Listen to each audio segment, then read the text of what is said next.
Bonjour à tous et bienvenue dans ce Wait News. Vous le savez déjà si vous nous suivez, nous avons entrepris la construction d'un décor en vue de l'épisode 7 de Elle est où la notice. Voici quelques images de sa construction. On aime bien avoir des moyens de transport adaptés à ce qu'on transporte à Projet Wait. Hein, c'est tellement plus pratique d'une remorque trop petite. Dicard, ça va, tu t'en sors? Ouais, ça va, mais ça coûte moins cher qu'un camion trop grand. C'est pas faux. Pourquoi ces planches? Pour faire un radeau, une sorte de radeau spatial qui vole. Du coup, c'est plus un vaisseau qu'un radeau. Voilà, c'est ça. Un radeau spatial en forme de vaisseau qui vole. Il marche à énergie solaire ou À énergie solaire. ou à énergie noire Et quoi ou à énergie noire. À énergie noire, c'est bien aussi, je valide. Voilà, donc bon, bref, c'est pour faire un vaisseau spatial quoi. Et, C'est pourquoi? C'est pour quelle série? c'est pour Elle est où la notice. Nous l'avons d'ailleurs annoncé au Japan Tour Festival. Ceux qui étaient savent, mais c'est un secret.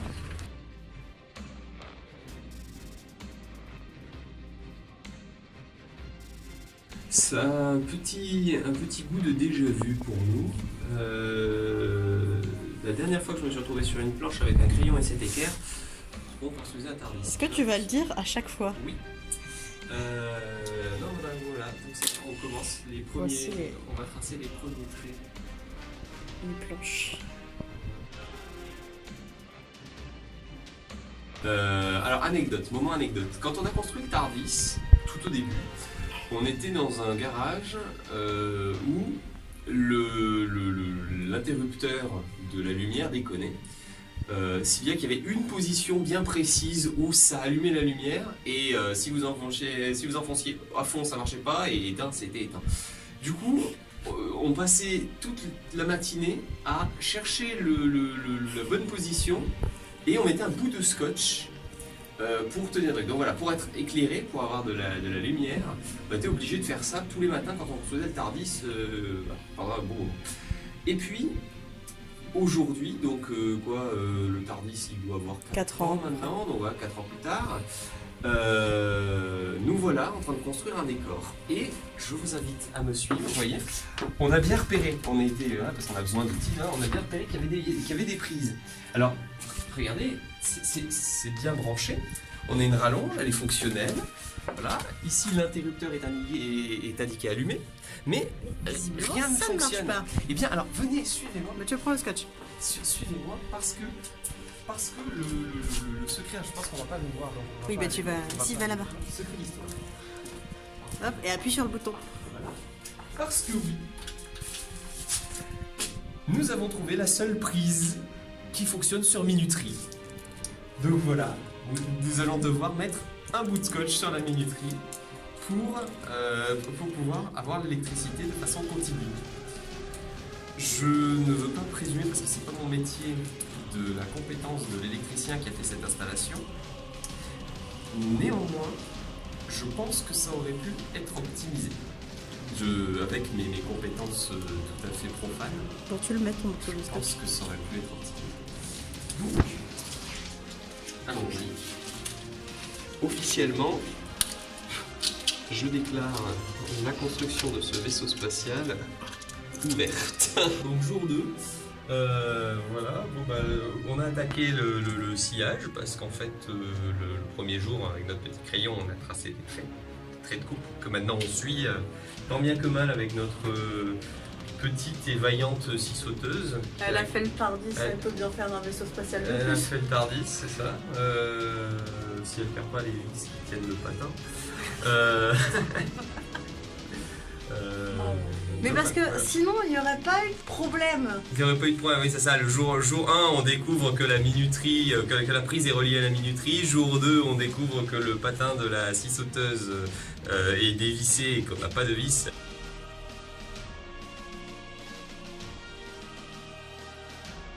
Transporter le matos en métro, c'est toujours très très pratique. C'est la première classe selon le métro.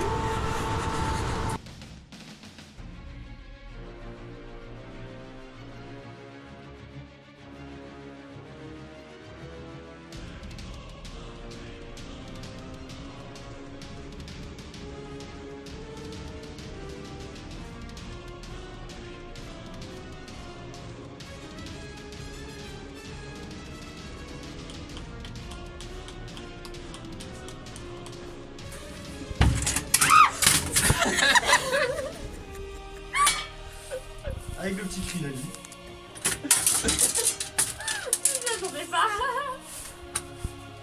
Alors, ça y est, on a reçu notre néon, et du coup, on fait un peu la fête. Wouh.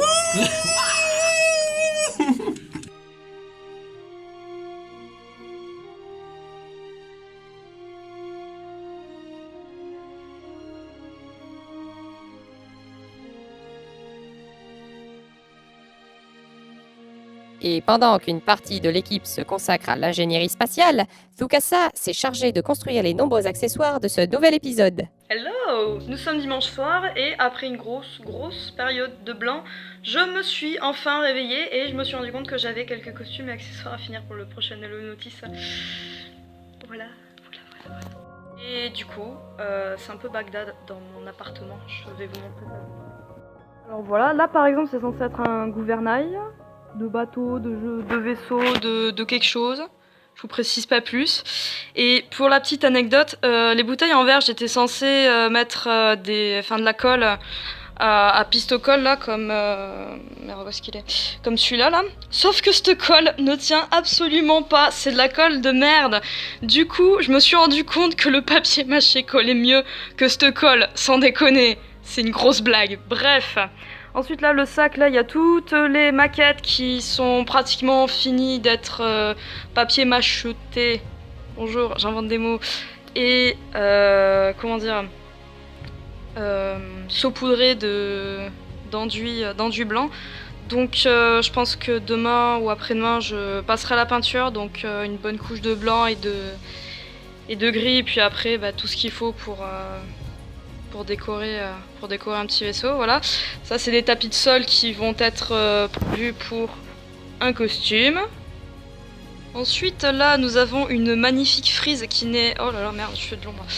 Je disais donc une magnifique frise qui donc va servir pour une des scènes de l'épisode, voilà. Avec des jolies couleurs obtenues avec du café. Et ça faisait vraiment longtemps que j'avais pas peint avec du café, c'est sympa, j'aime bien. Et donc du coup c'est une frise qui a été faite derrière une tapisserie qu'on a récupérée, enfin que Picou a récupérée dans une déchetterie. Et au final ça rend plutôt pas mal, voilà. Donc elle est absolument pas prête, hein, c'est-à-dire que bon, les personnages là ils sont un petit peu morts, ils ont pas d'expression de visage, ils ont pas de visage tout court, donc voilà. Et enfin là on a un petit bout de costume que je suis en train de concocter. Déjà vu ce qu'il y a en haut là, ça devrait vous donner un petit indice. Et c'est censé être une future tête. Et deuxième anecdote d'ailleurs, là j'ai donc utilisé un grillage à lapin que j'ai acheté à Jardiland. Et en fait j'ai utilisé le même système de structure, c'est-à-dire que j'ai pris le même type de grillage et qu'après j'ai fait du papier mâché autour. Pour la tête de Tom Nook dans Creepy Guy. Si jamais vous n'avez pas vu Creepy Guy, je vous invite à aller voir cette web-série de très grande qualité. Et donc il y a un épisode où on a un Tom Nook sauvage qui est joué par un comédien, et donc c'est un masque qui a été fait avec ce système-là, donc du grillage et du papier mâché. Bon, le souci avec Tom Nook, c'est que comme ça allait être vraiment un masque qu'un comédien allait porter, je l'ai pas fait la bonne taille, donc du coup il était très légèrement trop petit en hauteur, donc du coup quand on mettait le masque, on fouillait un petit peu le manteau en dessous. Donc là ça posera moins de problèmes puisque la tête de l'acteur ne sera pas à ce niveau-là. Enfin prêt à décoller, nous avons pu tourner l'essentiel de l'épisode au cours des dernières semaines. Mais la cuisine de Ticodon n'est pas en reste car la saison 2 est entièrement tournée et actuellement en post-production. Salut, c'est Rocket Raccoon. Aujourd'hui, j'ai un plan pour faire une web-série. Alors d'abord, prenez 200 balles de budget, faites un décor qui claque, et rendez-vous compte le jour du tournage que rien ne fonctionne. Avec un manche à balai et un joli bouton rouge collé au pistocole qui colle pas, une peinture qui met 8 heures à sécher et qui est pas sèche au bout de 20 heures, et surtout, des câbles qui pendouillent partout. Lève la caméra, toi. Merci. C'était Rocket Raccoon pour J'ai un plan pour faire de la web-série. Du coup, coucou, on est dans notre vaisseau spatial. C'est le bordel. La salle des machines a explosé. Non, de nav. De navigation, sa salle de nav. Donc voilà, comme vous le voyez, nous avons investi dans une petite machine à fumer. et elle fait bien de la fumée. C'est très sympa le rendu lumière. Ouais. Par contre, je pense que c'est purement psychologique, hein, c'est pas censé faire tousser, mais j'ai l'impression d'étouffer là-dedans. Non, personne ne tousse. Non, il y a que moi qui tousse. Oui. On vient de finir de tourner la cuisine de Ticodon. Mais avant de vraiment finir, on voulait vous montrer à quel point c'est pratique de tourner dans un endroit étroit et de faire le son, la caméra, les cuissons, en même temps, c'est beaucoup plus rigolo. Tout à fait. Comme vous voyez, la cuisine est très spacieuse. Mais bon, on arrive toujours à prendre toute la place possible. Mais tout ça pour dire que l'essentiel à retenir, c'est qu'on a fini de tourner donc la saison 2 et normalement au moment où sort le Wet News, le premier épisode devrait être sorti et si c'est pas le cas, il devrait pas tarder. On arrive donc à la fin du Wet News et je vous fais un petit message pendant que je fais le montage pour vous tenir au courant des sorties qui vont arriver bientôt parce qu'on est en train de finir le montage des épisodes de la cuisine de Ticodon, le montage du vlog est en cours, les statistiques des questions qu'on vous a posées pendant le Japan Tour Festival sont faites, donc on vous les montre bientôt. Tout ça va sortir très bien, tout prend un petit peu plus de temps que prévu parce qu'on essaye d'être sur tous les fronts en même temps, donc forcément ça marche pas très bien, et comme vous l'avez vu, la construction du vaisseau et les tournages nous ont pris pas mal de temps, et concernant Hello Notice, le montage est bien entamé aussi, et normalement on tourne les derniers trucs qui nous manquent ce week-end. Je dis rien pour une date de sortie parce qu'il y a beaucoup de post-production à faire et je suis pas sûre qu'on y arrive dans un temps record. On verra, je laisse à Lago la joie d'essayer de vous faire ça rapidement. Mais en attendant, il y a des choses qui vont sortir, promis, ça arrive bientôt. Yo tout le monde, je prends la suite pour faire un petit récap des conventions où nous serons présents dans les prochains mois, parce qu'il y en a un petit paquet, c'est très sympa. Du coup, nous serons à PopCon, la PopCon, donc c'est le nouveau nom du TG Spring Break pour ceux qui connaissent, à Toulouse, à Diagora-la-Beige pour être exact. Les 13 et 14 avril, je regarde mon petit papier parce que j'ai une très mauvaise mémoire sinon. Allez-y, viendez, ça va être sympa, c'est au moment où on tourne ça dans 2 semaines, du coup quand ce sera diffusé, ça va sortir demain je pense, donc bah voilà, dans 2 semaines, n'hésitez pas à passer nous voir. Toujours à Toulouse, Échos et Merveilles, donc ça c'est au Bascala, donc c'est dans le cadre du festival Échos et Merveilles, il y a un marché médiéval, c'est un petit peu étendu puisque bah voilà, on est à notre place en tant que web série, donc voilà, c'est un petit peu plus large que ça.